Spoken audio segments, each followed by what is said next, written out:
The story begins with a young girl climbing the stairs. The severe cough that suddenly began in the girl was so strong that she stopped, because she did not have the strength to go any further. The girl covered her mouth with her hand, and when the coughing finally stopped, she saw that her hand was covered in blood. The thoughts that she didn't want to die tore at her soul, and she didn't know what to do next. A girl named Rita clearly understood that her life had fallen into the abyss only because of one person, her. Rita considered her enemy number one and wanted revenge on him more than anything in the world. When the girl was 16 years old, her mother, who was falsely accused by this man of something she did not do, could not live with it any longer and one day committed suicide. And at the age of 19, from the daughter of an aristocratic family, the girl turned into an ordinary waitress whose thoughts and desires no one ever took into account, so her life turned into a real hell. The girl was now 23 years old and had an incurable lung disease that brought her closer to death every day. Suddenly, a young lady named Bertha Alberhard began to visit Rita. Bertha said every day that she wished she had the same disease, which would allow her to die without effort. Therefore, Bertha constantly repeated that she envied Rita, who looked at her smile with anger. Now, when the girl had a pulmonary hemorrhage, she begged to be spared at any cost, and for this, she was ready to sell her soul to the devil. More than anything in the world, she wanted to live. As if hearing the girl's prayers, a young man in a cloak approached her and said that he had a rather advantageous offer for her. Rita listened to the man's words with a sinking heart. The man offered to swap bodies with Mrs. Alberhard, who was dreaming of death, for her own body, which was ravaged by a deadly disease. And it was on that day that true evil awakened within the girl. When she opened her eyes, the girl looked at her body in the mirror and noticed that it was simply perfect. She thought that Bertha was a real fool if she wanted to die with such a gorgeous body. Looking at her reflection, the girl thanked her for such a luxurious gift and wondered if the real Bertha had already died in her body or was still living out her worthless life somewhere in a hospital for the seriously ill. The girl thought that the real Bertha was very surprised when she suddenly found herself in the body of Rita, who was dying. But she felt no guilt, and when she saw the wounds on her wrist, she thought that Bertha was a weakling. Suddenly, there was a knock on the door, and a male voice introduced himself as Ian and asked permission to come in. Bertha did not understand who this Ian was, because she did not have time to deal with the life of the real Bertha. A handsome young man with blonde hair entered the room and greeted the lady. It was Ian, the butler of the Alberhard family. With his piercing gaze, he examined the girl from head to toe. The girl noticed that, judging by his clothes, he was certainly a butler, but the lustful look with which he looked at her really disturbed the girl. She did not even want to imagine what Bertha was really doing with this handsome man. The butler smiled and said that he thought Bertha was in a good mood today, so he suggested that she see it. Bertha smiled and said that she was actually not in a bad mood. The butler noted that he was concerned that the lady had been in a gloomy mood lately. However, he was very pleased with these positive changes. Bertha smiled and replied that from today, she had decided to change. When Bertha was fixing her hair, the butler noticed the wounds on her wrist and, taking her hand, said that there was no need to harm her priceless body, because nothing would change because of these futile attempts. Bertha tried to understand what the butler meant, and as if reading her thoughts, he explained that in this way she would not be able to break off her engagement to Count Lawrence, so he advised her not to do anything foolish. The butler said that Earl Lawrence was not such a bad choice for an arranged marriage, and that Bertha would receive many benefits besides her love. Now the girl understood why Bertha had tried to commit suicide. While the girl didn't know how to behave, whether to pretend that she understood everything or just remain silent. The butler smiled strangely and said that the lady must have thought everything through, and that was a very good sign. The butler approached Bertha, who did not understand what was happening, and asked if he could help her relax as before, explaining that she would soon get used to such moments. While Bertha hesitated about how to respond to such a proposal, the butler forcibly took her in his arms and carried her to the bed. The girl's mind flashed with guesses of what was about to happen, but she refused to believe it. Having laid the girl on the bed, the butler looked at her with a lustful look. At that time, Bertha had absolutely no idea what was happening, but decided that she needed to keep herself secret and behave like Bertha. The girl looked with a frightened look at the butler, who began to lift her nightgown and stroke her leg. Still, she decided not to arouse suspicion or sow doubt with her behavior. While Bertha stared at the butler in shock, He took off his white gloves with his teeth and spread her legs a little wider. The girl was afraid to even move, so she just stared at Ian in fear. Then the butler's hands began to boldly caress Bertha's legs higher and higher. She blushed all over with shame. Ian looked into her eyes and advised the lady to relax and enjoy herself. Then the butler began to kiss Bertha's feet, slowly running his tongue up and down. Bertha began to lose control of her body because it was so pleasant that she began to like it. Ian also noticed that Bertha was starting to flinch from his touch, so he whispered in her ear that he was now sure that the lady had relaxed enough and he should move on to another, more intimate spot. The butler gently slid his hands under the girl's shirt and removed her panties. She blushed even more and couldn't understand how Bertha could let the butler do this to her. The butler took off his pince-nez and carefully put it in his pocket.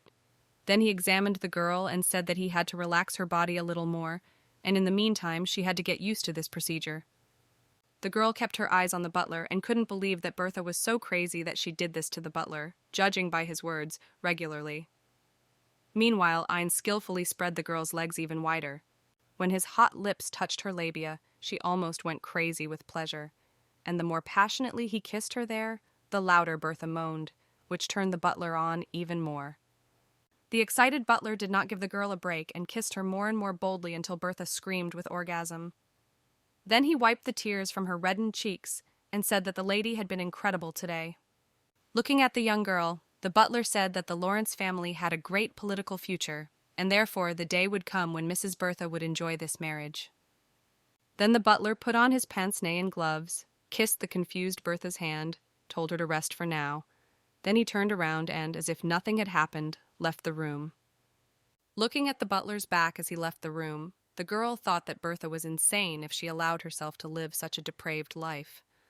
The first thing Bertha did when the butler left was to take a hot bath and immerse herself in it, hoping to wash away the shame she had experienced a few minutes earlier.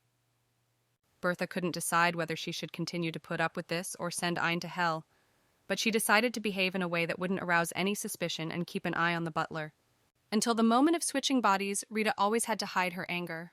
Or rather, in her past life, the girl didn't even have the strength to get angry. Trying to become at least a little stronger, life constantly put the girl in her place, plunging her even deeper into the mud, so she never had the opportunity to even enjoy a normal, sunny day. However, the she of old was gone forever, and now the girl decided that she, Bertha Alberhard, is the daughter of an influential count, who will live as she pleases and not pay attention to anyone. Therefore, the girl decided to immediately make adjustments to Bertha's daily life, and, opening the door, called all the maids to her immediately. The maids, who were not used to such orders, immediately ran to Bertha. The first thing she wanted to start changing in her life was the girl's wardrobe. So the maids brought all the most fashionable dresses to the lady, and she examined them with a dissatisfied look. The girl decided that Bertha had predictable taste, so she decided to correct it immediately. Bertha shouted to the maids, asking them which of them could write the fastest. One of the maids timidly raised her hand, and Bertha ordered her to immediately take a paper and pen and write down everything she was going to say. The maid immediately brought everything she had been told and prepared to take notes. Bertha ordered half of the dresses to be thrown away immediately, and the other half she decided to rework to her liking. So she told the maid to write down all her comments. Bertha ordered the neckline to be made more expressive, the back cut deeper, and to immediately get rid of all the decorations on the top of the dress, as well as remove all those horrible ruffles. When the wardrobe organization was finished, Bertha ordered all the most fashionable spring season catalogs from the best boutiques in the capital to be collected and brought to her for review within a week. After carefully examining all the maids, Bertha chose two named Jeannie and Sonia and said that she had a special task for them, so she ordered the girls to follow her quickly. The maids did not understand what was going on in their mistress's mind, because from today she had radically changed her behavior, so they followed her in silence. When they approached the room, Bertha ordered the maids to wait for her here. Closing the door, Bertha walked confidently down the corridor, and the maids heard the sound of her heels becoming quieter. Then, unexpectedly, Bertha took off her shoes and tiptoed to the door. With her ears pressed to the door, Bertha waited for the maids to start gossiping, discussing the latest news from their estate, because she was sure that the girls would definitely start talking about something when left alone. The maids' conversations did not keep Bertha waiting long. and Sonia asked why the lady had called them so unexpectedly. Jean suggested that perhaps she wanted to rearrange the furniture while waiting for the groom's visit. But Sonia remarked that their lady was not thrilled about the engagement, so she was unlikely to make any effort to make it happen, and Jean said that she thought Count Lawrence didn't particularly like their lady either. The maids began to gossip that Bertha's fiancé always came with some strange friend, and they didn't understand why he took him with him, even on a date with his bride. When Bertha heard this news, she was very surprised to find out why her fiancé was coming with a friend. Then the maids began to discuss that it was probably because the Count, although a knight with a beautiful body, had a bad face. Then Jean said that the Lawrence family had tried very hard this time because the Count had recently been the right-hand man of the Marquis Carter, and it was because of this that Count Alberhard wanted to betroth his daughter to him.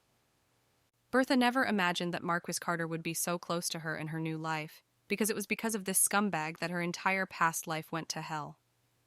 But now that Bertha was in a more advantageous position, she noticed that she had a chance to take revenge on the Marquis Carter, and therefore Bertha's life was dear to the girl's heart. The maids then began to discuss that the Marquis Carter had driven the Baron's young widow to suicide and abandoned her daughter to the whims of fate. And then Jean asked if Baron Volker had any relation to the Marquis Carter. The maids, after thinking, said that they would never know. And then Bertha thought that, fortunately, she now had the opportunity to find out the whole truth for herself, so she was looking forward to it. Bertha decided that once she learned the truth, she would have the opportunity to take revenge on Marquis Carter for not one, but two of his crimes that had gone unpunished. As soon as the maids had discussed everything and were silent, Bertha immediately opened the door. The frightened maids ran in different directions and looked at the lady in shock. Bertha said that now she had to organize the perfumes, so she asked for all the fragrances to be brought to her. The girls ran to carry out their mistress's order, and a few minutes later the entire set of perfumes was standing in front of her. Bertha knew better than anyone that all men were sensitive to scents. Perfume was like an invisible veil that entangled a man and kept him close to his girl. Even cheap perfume could drive a man crazy. Bertha was pleased that compared to his wardrobe, Bertha's perfume collection was simply incredible. Suddenly, the butler knocked on the door and asked permission to enter. Ein said that the meeting with Bertha's fiancé, which was to take place next week, would take place at this time.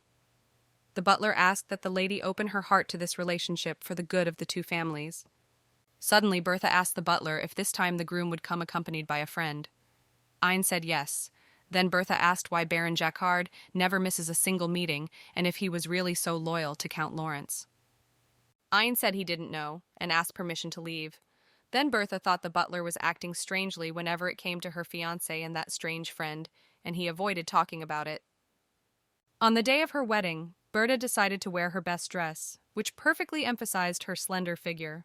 After spritzing herself with the intoxicating scent of perfume, the girl noted that now her image was perfect. But when Bertha's gaze fell on her wrist, which was scarred from cuts, the girl wondered how Bertha could have done such a thing with her perfect body. The maid Jean entered the room and announced that Bertha's fiancé and his friend had already arrived and asked if they should be invited to the ladies. Bertha replied that they should come in. Bertha called the maid and said that she had a personal errand. Jean asked in surprise how she could serve her mistress. Bertha said that Sonia was not at the estate at the moment, so she could only count on Jean. Jean waited for further instructions, and Bertha said that Jean should stay with her while she met her fiancé. Jean said that this was against all norms. Bertha had a bad feeling about this meeting with her fiancé, so she had no desire to be alone with these strange men.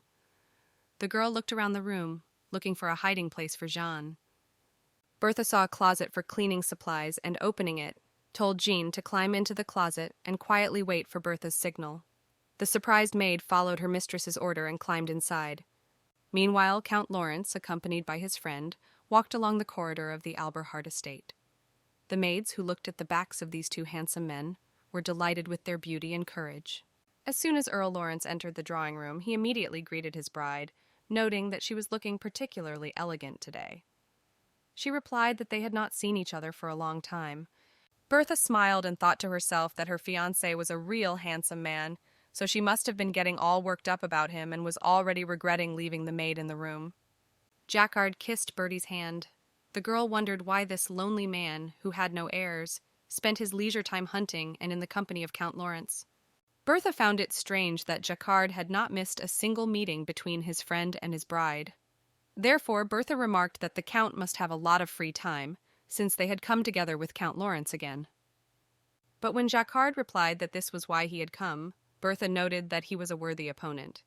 So she decided to change the subject and invited the men to try the desserts that had been prepared for them. The girl sat down first and invited the men to sit down as well. The table was set so that two people sat side by side and one person sat across from them. Bertha watched as the men looked at each other, as if discussing something. Then they smiled at each other and headed toward the table. But imagine Bert's surprise when Baron Jacquard sat down next to Bertha, and her fiancé sat down opposite her. The girl was confused and didn't know if this was normal. The girl looked at Jean and, seeing the smile on his face, almost exploded with rage because her fiancé had put his friend next to her and was so pleased with it. Jean and Jacquard looked at each other again, and Jacquard moved closer to Bertha. She looked at Jean silently, and he, smiling, said that judging by her mood, Bertha must have thought it all over, and now she didn't mind it. Bertha had no idea what her fiancé was talking about, so she decided to answer in a somewhat ambiguous way. Jean kept his eyes on his bride, waiting impatiently for her answer. The girl said that one should never give up on something that could strengthen their relationship, but one should not rush into such a matter either. Jean noted that Bertha was quite intelligent. Bertha saw sexual interest in her fiancé's eyes, but for some reason he was very hesitant. The girl was also convinced that Count Lawrence was definitely not in love with Bertha, and was guided by completely different feelings. While the young girl was analyzing her fiancé's behavior, his friend looked at Jean again and suddenly got up from the sofa. Then Jacquard pulled Bertha's arm hard and threw her onto the sofa. Bertha looked at Jacquard in shock and did not understand what he was doing in the presence of her fiancé. But while the girl tried to deny something, Jacquard had already begun to kiss her forcibly. As soon as Bertha managed to free her mouth from Jacquard's kiss, the girl began to ask him not to do it again. But as soon as she opened her mouth, Jacquard again began to dominate it with his elastic tongue. The girl had no chance to escape from Jacquard.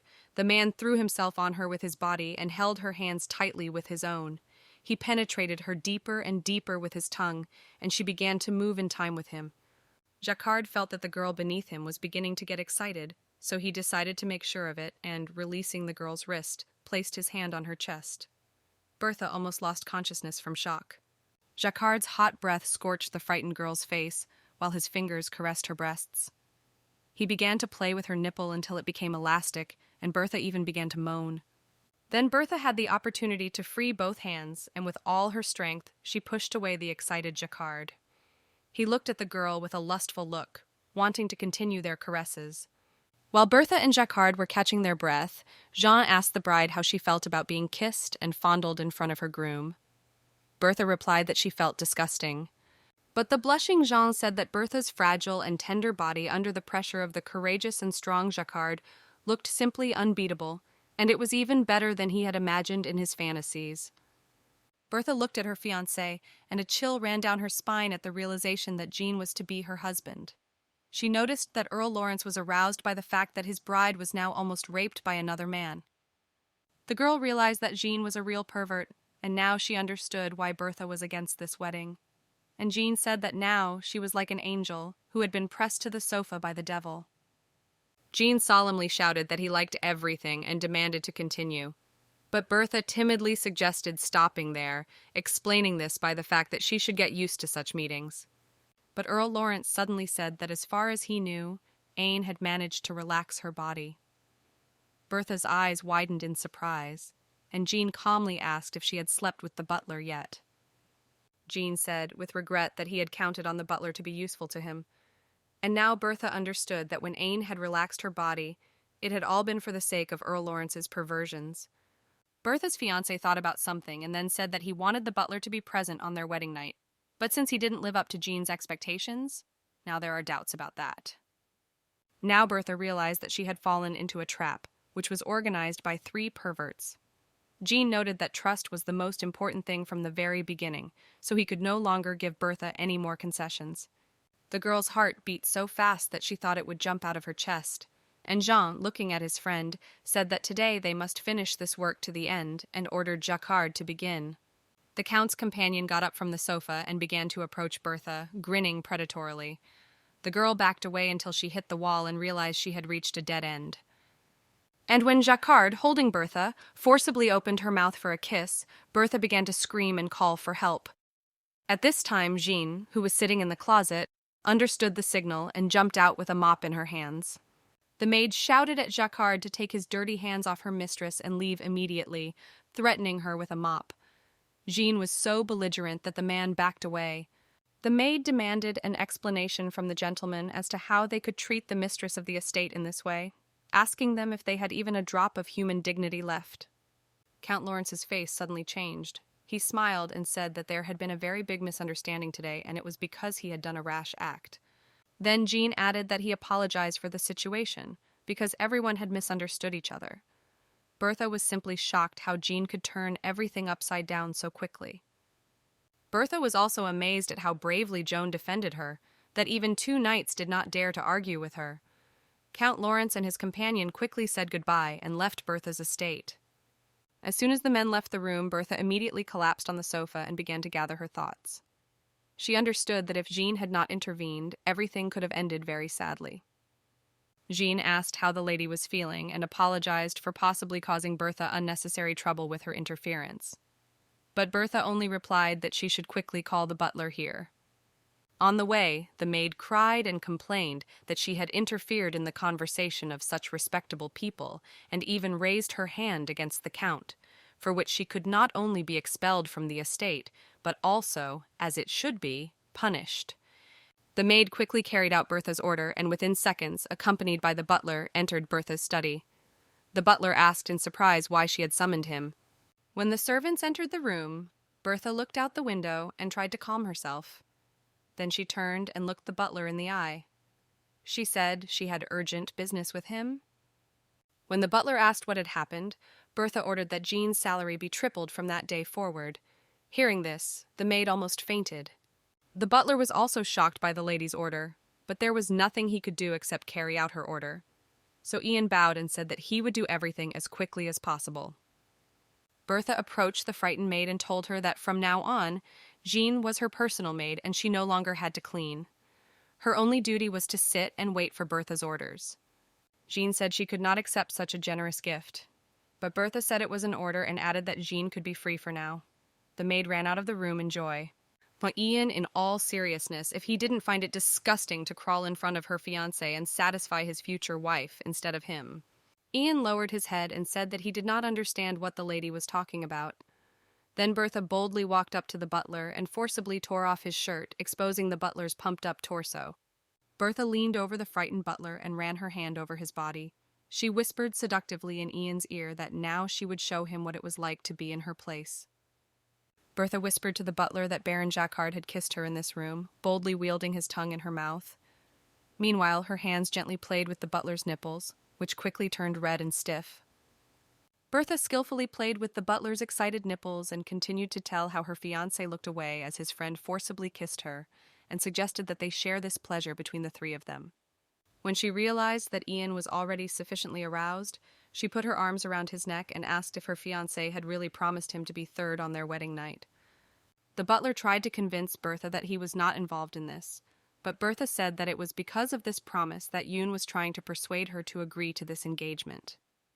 Holding a torn shirt in his hand, the butler tried to prove that alliances between representatives of the highest aristocratic families in most cases occur by agreement.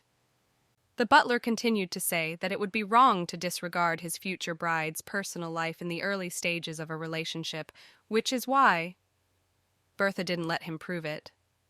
The girl was furious and shouted at him to shut his dirty mouth and get out of her room and her estate immediately. She demanded that he never come into her sight again under any circumstances. But the butler calmly replied that this was impossible, because Bertha did not hire him, so she had no right to fire him. A sly smile appeared on Ian's face at this time. Bertha wasn't going to tolerate such treatment of herself, so she slapped him hard and shouted that he should get the hell out of her room immediately and not come in without permission. The butler decided that it would be wrong to continue the conversation in such a tone, so he quietly left the room, leaving Bertha alone. She was still recovering from her first meeting with her fiancé for a long time.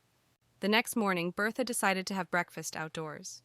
Finally, she could enjoy a delicious cake and strong tea in peace. But suddenly her gaze stopped at her wrist, where there were bruises. These bruises reminded the girl of yesterday's events, and she was once again convinced that her fiancé was simply some kind of crazy creature. Bertha wondered whether she should ask Count Alberhard for help. After a little thought, Bertha realized that this was a bad idea, since her father was the one who insisted on their engagement more than anyone else. Then Bertha began to think about how she could get out of this situation. Suddenly, Jean came running, announcing that a fortune-teller had arrived at the estate. The maid was running so fast that Bertha asked her to slow down, worried that she might trip and fall.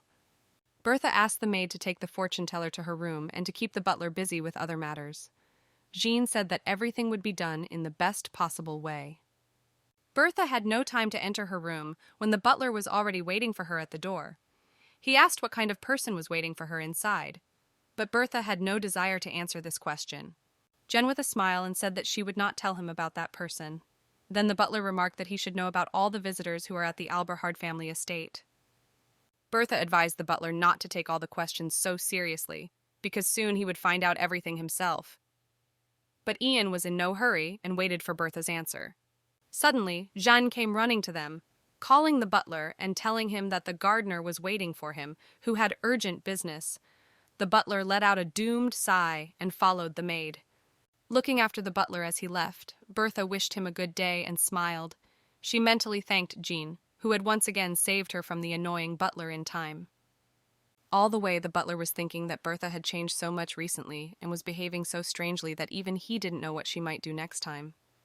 When Bertha was sure that the butler had left the estate, she calmly entered the room, where a man was waiting for her, his face hidden under a dark hood. The man stood up and said that he was pleased to meet the lady. But Bertha replied displeasedly that he knew perfectly well who was standing before him, so he shouldn't pretend to be a well-mannered aristocrat. Bertha advised him to take off his hood and not hide his face, because there was no one else in the room except them. Then the man took off his hood and she looked into the eyes of the devil, with whom she had made a deal to exchange bodies. The man asked how she was living in her new body, and the girl replied that she was now beautiful, rich, and healthy, so she had no reason to complain about anything. Then the devil wondered why, with all this, the previous owner of the body dreamed of suicide. Bertha thanked him for the exchange of bodies, but the devil said that it was just a deal, so there was no point in thanking him. Bertha smiled and said that there could only be one reason why her husband had decided to visit her so soon, and looking into his eyes, asked if she had understood everything correctly. The devil replied that the girl had died and asked if she had forgotten the terms of their agreement. Bertha smiled and said that she remembered everything perfectly and asked the devil what she should do. The devil replied that he didn't need anything yet, but as soon as he needed something, he would definitely come to her so that she would repay her debt for such a long-awaited deal. The very next day, Bertha put on mourning clothes and went to the local morgue. She needed to see for herself that the real Bertha in her past body had finally died. The girl took out a mirror and carefully examined her reflection. Closing the mirror, she noted that today, as always, she was unsurpassed, so there was no need to worry about her appearance. Finally, they reached their destination, and the coachman helped the young lady out of the carriage. Although the girl was terrified of entering the morgue, her curiosity got the better of her and she stepped forward. The morgue worker had already found out who exactly the young lady wanted to see, so when she entered the room, her husband led her to the right corpse. Passing dozens of dead bodies, Bertha wanted to see only one. The young man said that the girl's illness had become very serious and that she had died 2 nights ago. The man expressed his grief, noting that the girl was still very young. Bertha took out a handkerchief, for the stench in the morgue was so unbearable that it was unbearable to be there. But she wiped her eyes as if she had been crying, and bending over the body, she was very anxious to make sure that her previous body was dead. After examining the young girl's body, Bertha was convinced that her real body was now dead, and judging by her appearance, an unbearable cough had been bothering the girl until her death. Bertha thought that this body had simply had an unbearable life that had begun 10 years ago and had finally ended recently. So she remembered what she had had to endure all those years. Memories brought her back to the day when she was practicing the piano, and her mother was approached by a respected marquis who explained that he needed to check on the condition of the crops, but the farm was too far away. The man asked to live with the lady for a couple of weeks so that he could visit the fields more conveniently. Bertha's mother hesitated, because it was not proper to live on the estate with another man's husband. Then the Marquis Carter suggested inviting other people to the house, as he was acquainted with Sir Charles Walker, who was the brother of the late Baron Walker, as well as his son. The young woman thought that it was customary in society to stay at other estates, so she said that although her mansion might not meet the standards of the respected Marquis, she would still not mind him staying. Rita's mother was still young and naive, so Marquis Fraud Carter, who was hanging around her, was able to make the young woman fall in love with him in less than 2 weeks. One evening, someone knocked on the young woman's bedroom door. The woman cheerfully announced that the door was open and Fraud could come in. She had already put on her beautiful lingerie, waiting for her lover. But when the door opened, the woman was horrified to see that it was not Fraud Carter who had entered the room. The man smiled lustfully and began to approach the frightened woman, extending his arms towards her. The man grinned and thanked her for the invitation. The mere sight of him made the woman break into a cold sweat, so she shouted, asking who he was and why he had come here. The man threw the young woman onto the bed and pinned her down with his body. She screamed and called for help. Meanwhile, the man began kissing her neck and whispering obscenities that nearly knocked her unconscious. The frightened woman's screams brought all the residents of the estate to the scene. Rita also ran into her mother's room and simply froze in the doorway when she saw her mother being raped by a man. Walker's reaction shocked both Rita and her mother even more, because he shouted that she was the last bitch who secretly from his late brother constantly had fun with the servants. The Count shouted that now he even doubted that Rita was his brother's real daughter. The woman had been crushed so much that day that she had no desire to live. Eventually, Rita and her mother were banished from the family estate of Earl Walker, and their memory erased from the family crest. Her mother committed suicide, and the girl became a waitress to make ends meet. But when the girl fell ill with a lung disease, she already regretted not committing suicide like her mother. Then she wouldn't have to suffer so much. She tore it off the bulletin board and used it to wipe away the blood after coughing. When the girl opened the ad, she saw that the man who killed the sorcerer was wanted. Rita immediately recognized him and realized that this man lived in the house next door. The girl was already being called to serve the tables. Rita got herself in order and went to the hall, but after work she decided to visit a doctor because recently she had been coughing up blood. After talking to the doctor, Rita was even more upset because he said that the test results had come in and the girl needed to prepare for the worst because there was no chance of survival left. Rita fell to the ground and cried until the evening. She did not understand why all this was happening to her and why she had to die, because she had already suffered so much in her life. And then a young girl began to visit Rita almost every day. Rita did not understand at all why the young lady came to see her so regularly, so she even considered her crazy. Rita wanted at that time was to be left alone and allowed to live out her last days without these meetings, which were unbearable for her, because looking at Bertha's healthy body was hard for her. Looking at the young lady through the glass, Rita wondered every time what Bertha would talk to her about right now. She hated the girl for not appreciating her body and life. Bertha, with tears in her eyes, always said that she envied Rita, that the girl could plunge into a comfortable death sleep without pain and suffering. Rita constantly wondered what was going on in this crazy Bertha's mind, that she might want to die. One day the girl showed her cut wrist and said that she didn't have the courage to commit suicide. Rita couldn't believe that a young girl would dare to cut her wrists, because she has a healthy body and doesn't appreciate what Rita would like to receive more than anything in the world. After meeting Bertha, Rita ran outside and started banging on a tree with all her might and shouting that if Bertha was so jealous of her fatal illness, then why didn't she die instead of Rita? Rita wanted to live more than anything, and as she shouted about it, she noticed that a carriage had stopped nearby. From it emerged the fair-haired Duke Van Brand, the chief judge of Auslandia and investor in Le Idel. Rita pulled herself away from her thoughts and began to follow the men. She noticed that there was another man in the carriage who also hurried out into the street. But when Rita saw who had gotten out of the carriage, she almost fainted, because these men turned out to be the Marquis Carter, because of whom her whole life had fallen into the abyss. The men headed to the hospital, and Carter said that the area was funded by the Grand Dukes of Van Brand, so he believed that a nobleman should be involved in such charitable projects. Carter smiled and said that he respected the Duke because he cared about the common people. But the Duke replied that Marquis Carter also did many good things. Rita had heard rumors that 10 years ago, the Marquis Carter had been in a legal battle with his own sister over an inheritance, and it seemed likely that the inheritance had gone to him. After inspecting the hospital for the terminally ill, the Marquis Carter, accompanied by the Duke of Van Brand, headed for the carriage. The Duke thanked him for the company and wished the Marquis a safe journey to the estate. It was then that Rita decided that she must take revenge on this scumbag and survive at any cost, even if she had to sell her soul to the devil. Now, as the girl looked at her dead body, she realized that if it weren't for the deal with the devil, she would be in this place. The dead girl's mouth was open, and Bertha wanted to cover it. But as soon as she reached out to touch the dead girl, the worker pushed her hand away and said that it could be dangerous for her health, as the disease is transmitted through contact. Bertha began to cry and wonder if there was anyone to take the body of this poor girl. The man explained that none of the girl's relatives were alive. Then Bertha said that she could take the body.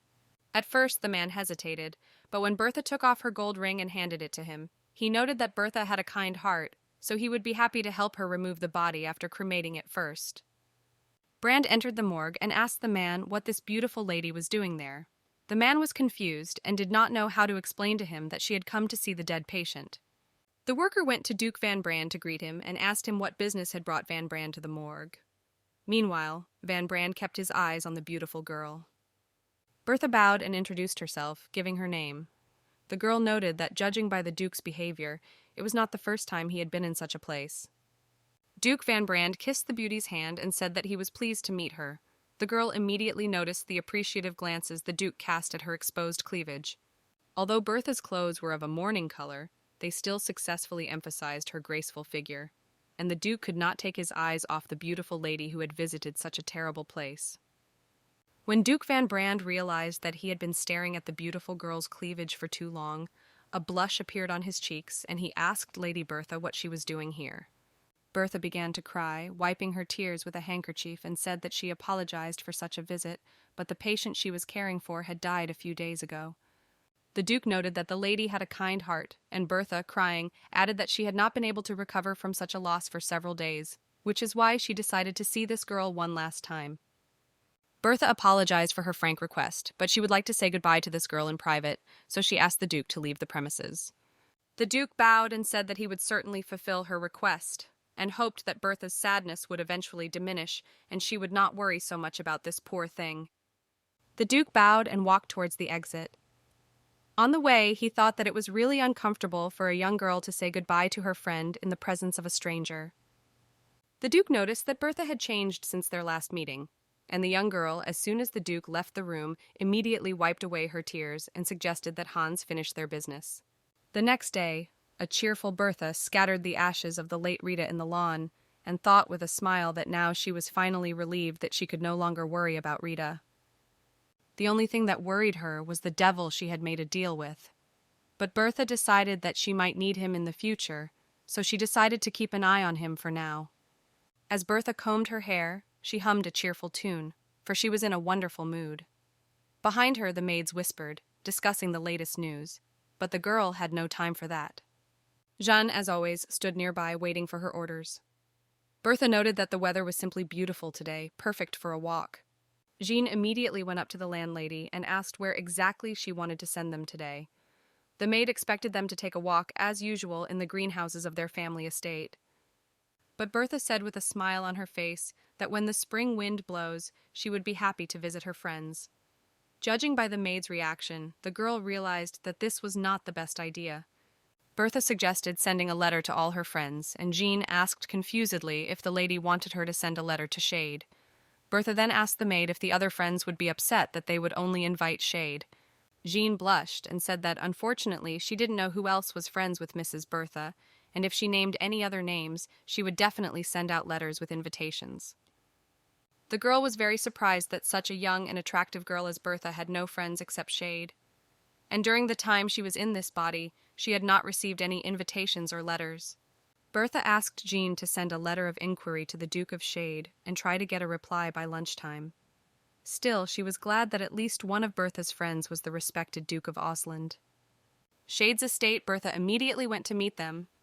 She was met by Julia Shade, the eldest daughter of the Shades family, who greeted Bertha and noted that they had not seen each other for a long time. Bertha smiled and thanked her for the invitation. She also expressed her disappointment that they had not heard from each other recently, so she took the opportunity to visit Julia. Bertha explained that she had been very busy lately, but Julia, smiling, replied that there was nothing strange in that.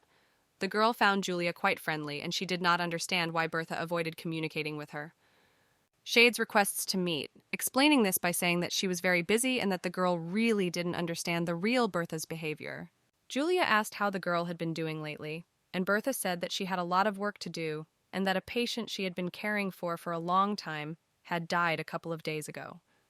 Julia sympathized with Bertha and said that it was quite sad because Bertha had been a volunteer at the city for the seriously ill, which was sponsored by the Grand Dukes van Berdum. Bertha sighed. That such an excuse seemed plausible to Julia.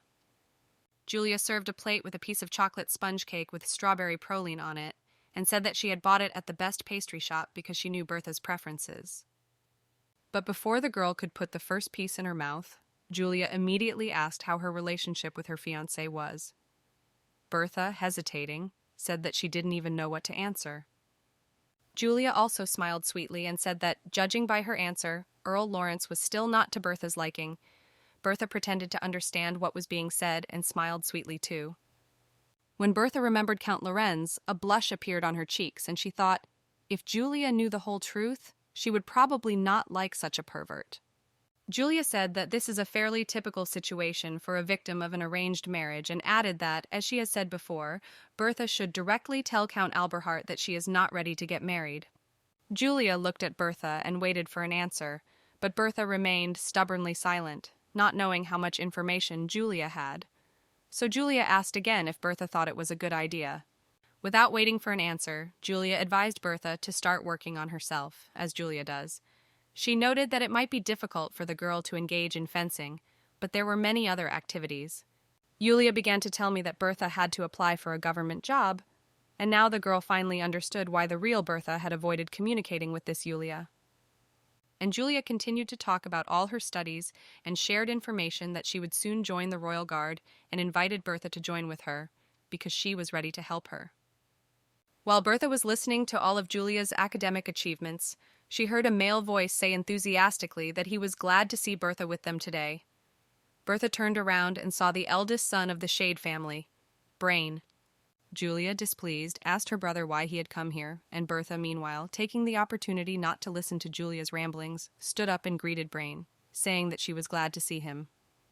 Brain kissed the young girl's hand and said she looked absolutely amazing today. Out of the corner of her eye, Bertha glanced at Julia, who was seething with anger, now that she would have no one to tell about her talents. Brain, smiling, said that he thought Mrs. Bertha was already in a hurry to go home, so he went out to see her to the carriage. Bertha had no idea where Brain got that from, but she didn't object. The girl decided to take this opportunity and get rid of Julia's company as soon as possible, so shaking hands with the handsome guy, she said that they would meet Julia another time. On the way, Brain noticed that Bertha's dress today was quite different from her usual clothes, and Bertha replied that her tastes had changed because spring had come, which required more relaxed looks.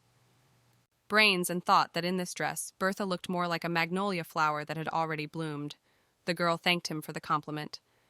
Then Bertha said that Julia was planning to join the Royal Guard soon. Bertha asked if his brother was worried about Julia's entry, and Brain replied that he had enough to worry about right now. But he hoped that one day his sister would make a mistake while protecting the royal family.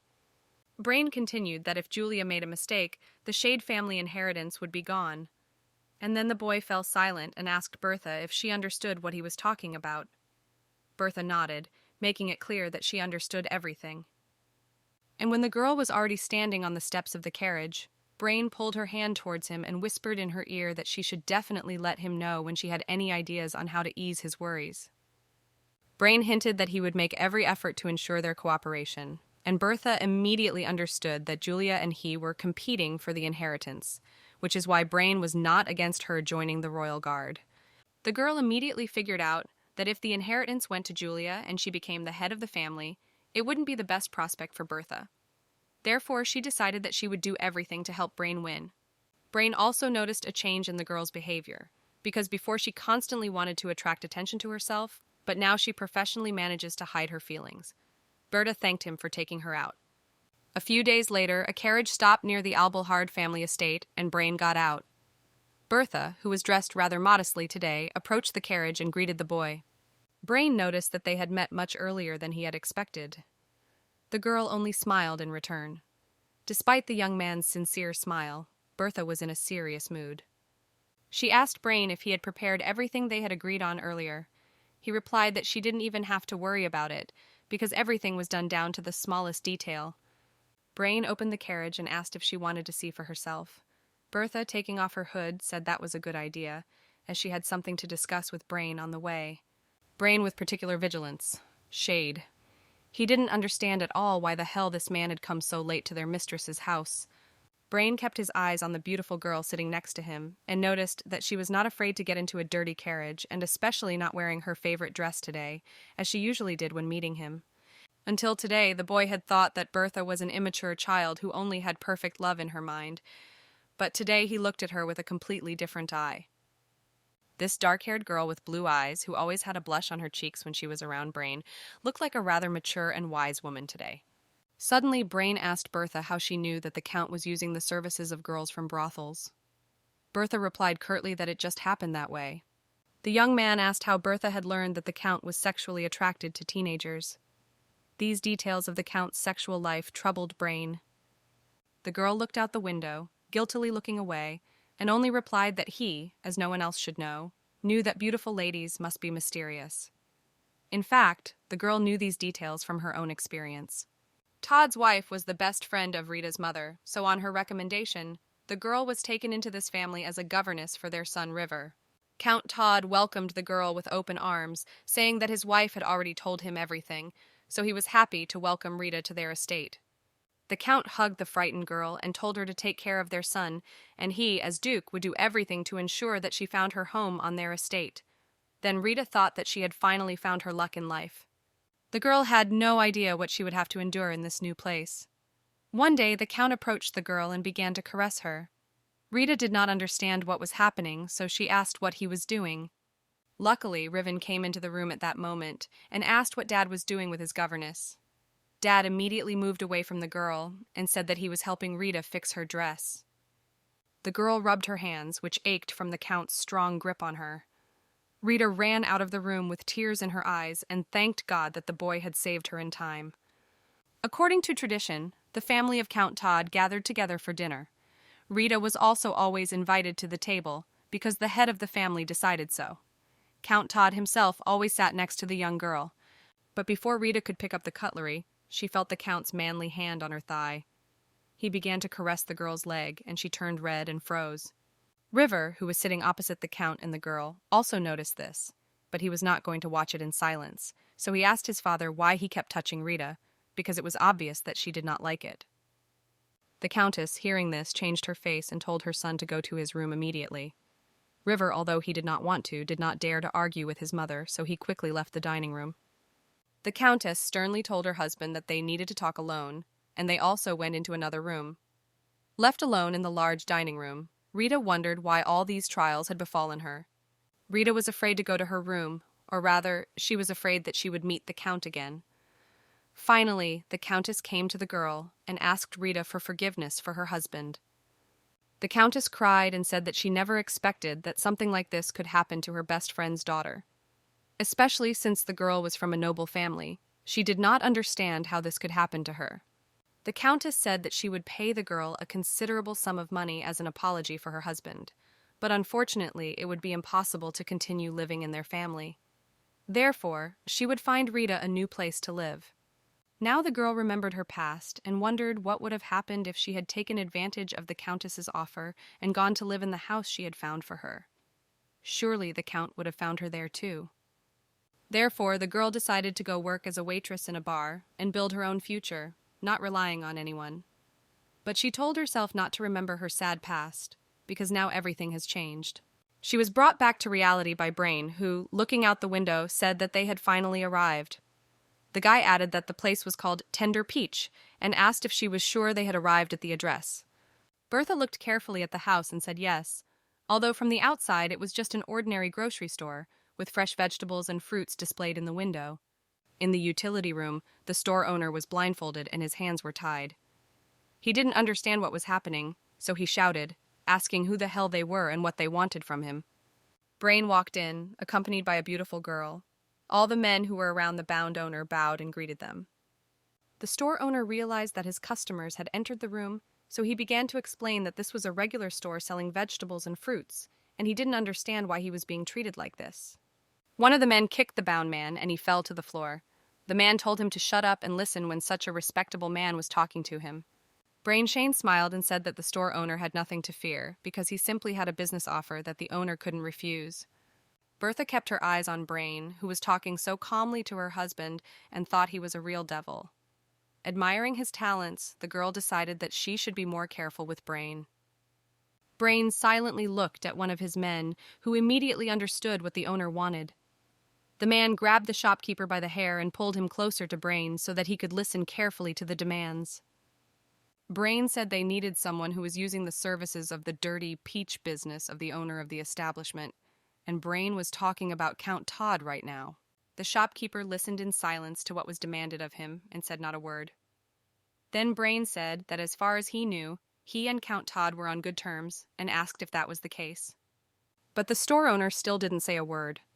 He understood that his entire business, which he had built up over the years, was at stake, so he didn't want to risk it because of a stranger's request.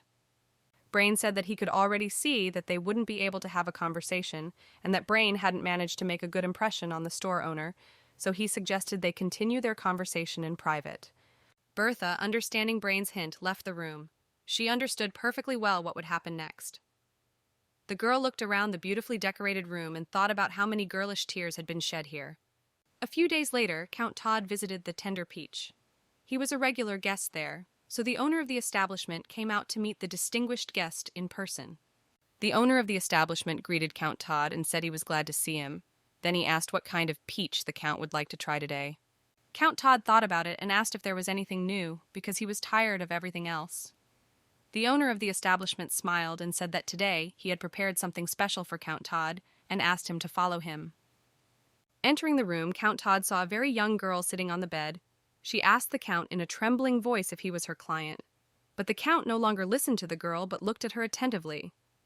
The Count thought that the girl looked exactly like Rita, who had once lived on their estate and had excited him with her appearance alone. Therefore, he was very happy that this girl would be serving him today. The Count stroked the girl's head and was already thinking about spending the night with her. The man asked how old the girl was, and she replied that she was 17. This information aroused the Count even more, and he began to undress. The girl mentally noted that she was actually 23, but she remembered very well what number to give when the client asked her age. She picked up a bottle of wine and poured the alcohol for the Count. For the sake of money, the girl was ready to lie about her age and her name. The Count hastily drained his glass of alcohol and asked her what her name was. The girl said that Risa. Hearing the name, the Count said that they should get down to business. The Count continued to undress, his eyes fixed on the young girl he wanted here and now. The only thing that worried him was that she wasn't undressing at the same time as him. The girl waited until the Count was almost completely undressed and thought that now was the right time for her task, so she moved closer to the Count and pounced on him. The girl remembered her conversation the day before with a woman who had offered her a large sum of money for this task. She understood perfectly well that if she managed to cut the Count, the amount would increase tenfold. Bertha assured the girl that with that kind of money she would be able to end this dirty life forever and start a new one. It was the girl's cherished dream, and for it she was ready to do anything. So when the Count lay on the bed, expecting to experience the greatest pleasure of his life, the girl took out a knife and swung it at the shocked man. In the morning, the Count woke up in a snow-white bed. His head ached so much that he could not understand what had happened, so he tried hard to remember the events of the previous evening. The man remembered very well that he had come to the Tender Peach and ordered himself a new girl. And then his memory suddenly returned when that very girl took out a knife and deprived him of his male organs. Along with his memory, the Count's senses returned and he screamed in pain. Count Todd screamed for help, realizing that he needed an immediate medical examination. Brain walked in, shade. He greeted Count Totem and asked how he had slept, although of course he knew the answer to this question perfectly well himself. The Count recognized who was in front of him, so he was even more shocked. He asked Brain if he was really in the Shade family estate. Count Todd decided to get out of bed and leave their estate, but felt an unbearable pain between his legs. Brain advised the Count not to make any sudden movements and to take care of his health. The Count asked what was going on here, and Brain calmly asked the Count if he knew of a local establishment called the Tender Peach. The Count looked at Brain with frightened eyes and didn't know what to say. The Count then asked the eldest son of the Shane family if he was also a customer of this establishment, and, seeing Brain's reaction, regretted his question. Brain explained that this place was an illegal business where young girls were exploited, in simple terms. It was a brothel disguised as a fruit and vegetable store. Brain also added that yesterday the Tender Peach was attacked and the whole truth about this enterprise was a waste. It was his Shade family guard who was at the crime scene yesterday. When the family guard searched the premises, they found Count Todd lying on the floor, bleeding from a wound. Unfortunately, by this time the criminal had already managed to escape. Brain added that the injuries were extremely serious, so Count Todd was taken to the hospital, where he was given medical attention, and then Brain took him to his home. But unfortunately, the doctors did not give a comforting prognosis regarding the injuries received, and Count Todd would remain impotent for the rest of his life. After hearing what he had heard, Count Todd screamed like a madman. Bertha, meanwhile, had been listening to the conversation between the Count and Brain, with her ears pressed to the door to keep abreast of all the events. But when the Count began to shout, she thought with disgust that this scumbag was just what he needed. Todd immediately asked if his family was aware of the incident. Shade explained that the family had been told that the Count had been found near a grocery store with injuries. The Count thanked Brain Shade that he didn't tell his wife all the details, but Brain pointed out that he couldn't lie forever, because as everyone knows, his family's motto is to always be honest. The Count began to beg Brain not to tell anyone about what had happened, for he knew that it would be his end. Then Shade dreamily began to tell him that his sister Julia was planning to join the Royal Guard.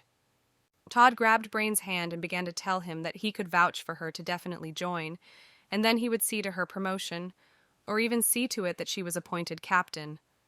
But Brain, tearing his hand from his, asked Count Todd to reject his sister's application to join the Guard and to ensure that she never joined. The shocked Count asked why. Then Brain made a sad expression on his face and said that it was a brother's duty to protect his sister, and he could not allow a fragile woman to serve in the Guard, because he was worried about her safety. The Count immediately remembered what Julia looked like and how fragile she didn't look at all.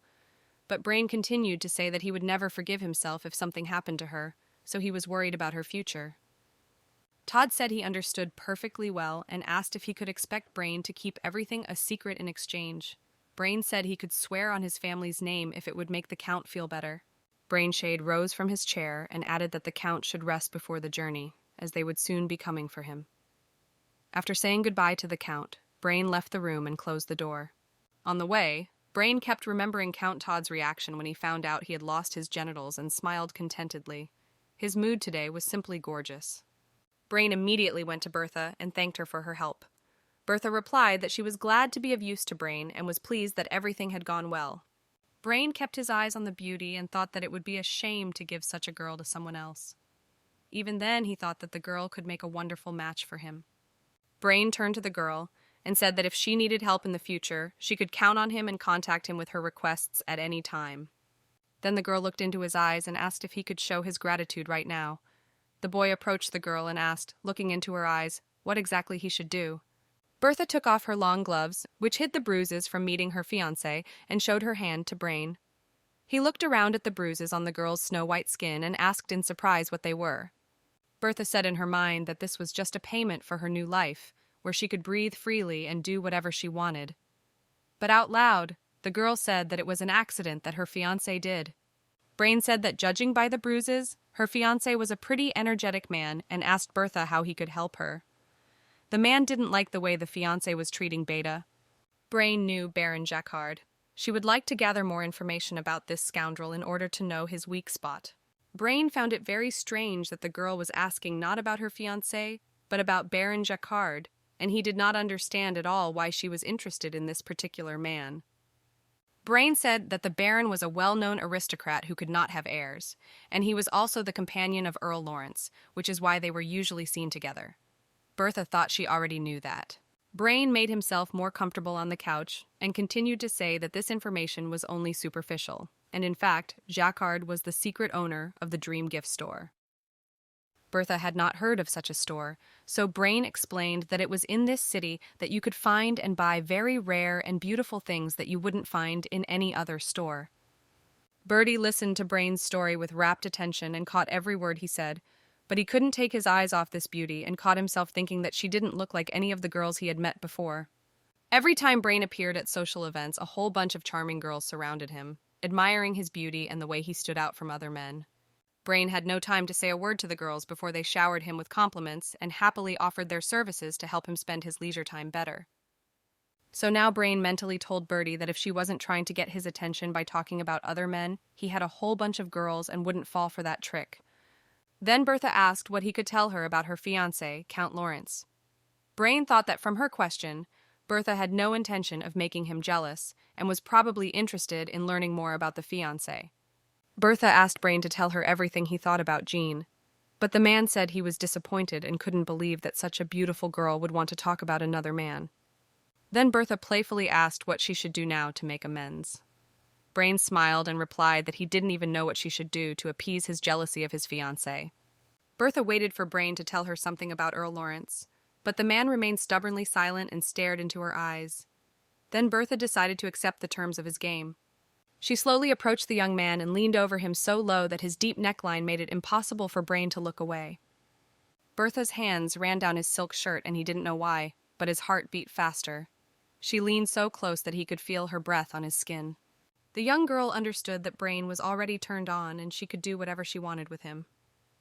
Bertha decided to tease Brain even more so that he would not think so highly of himself that all the girls would go crazy over his beauty. Bertha gently ran her tongue along the tip of Brain's ear and at the same time placed her hand between his legs. The man closed his eyes and began to moan. He had a feeling that these caresses would not end with just touches. Brain had only one thought in his head, that Bertha should not stop. He had never felt so good with anyone before, so he wanted this hot girl right here and now. But Bertha suddenly told him to wake up. The young girl straightened her hair and looked into Brain's eyes. He opened his eyes and didn't understand why she had stopped, and Bertha added that she hoped he would tell her more information next time. Bertha skillfully put on the glove and said that there was no need to see her off, as she had remembered the way to the carriage. Then the young girl proudly headed out of the room.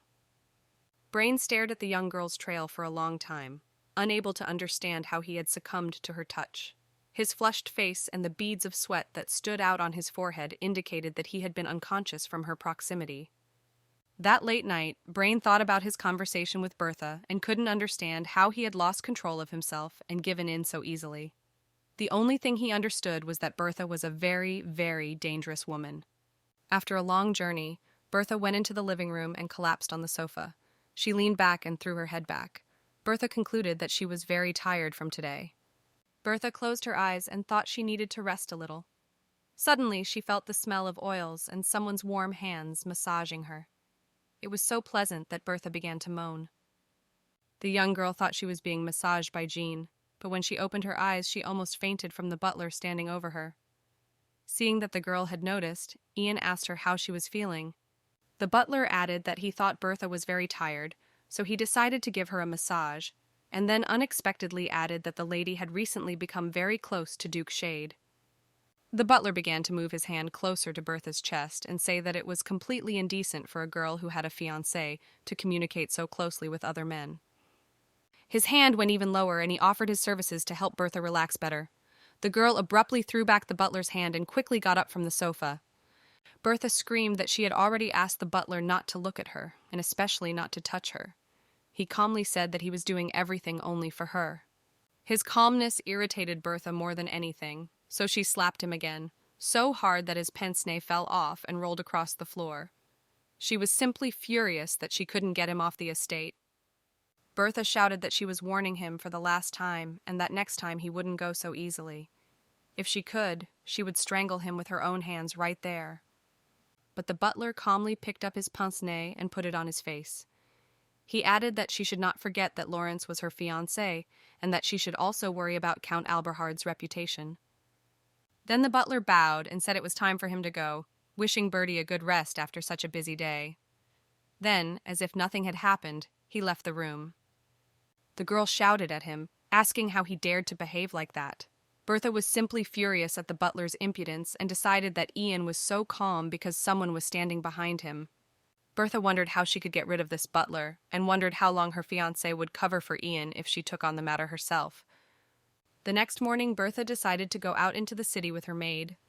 For this, she chose a very revealing white dress that successfully revealed all the charms of the young girl's body. Bertha thought that when she appeared, she would need a fragrance that could easily intoxicate the interlocutor. That was exactly what the girl decided to do today. Bertha wore a dark hooded cloak over her white dress and painted her lips with her favorite lipstick. Looking in the mirror again, Bertha noticed that she looked much better this way. The young girl was ready for new adventures. Calling Jean, Bertha headed for the exit. The maid obediently followed her mistress because she was already used to not asking unnecessary questions. In the evening, they reached the right shop. Bertha read the sign in the window, which said that here you can find any gift you could dream of, and noted that it was quite old-fashioned. At the door, Bertha gave detailed instructions to her maid and asked if she had remembered everything. Jean replied that she understood everything perfectly and would do as Bertha said.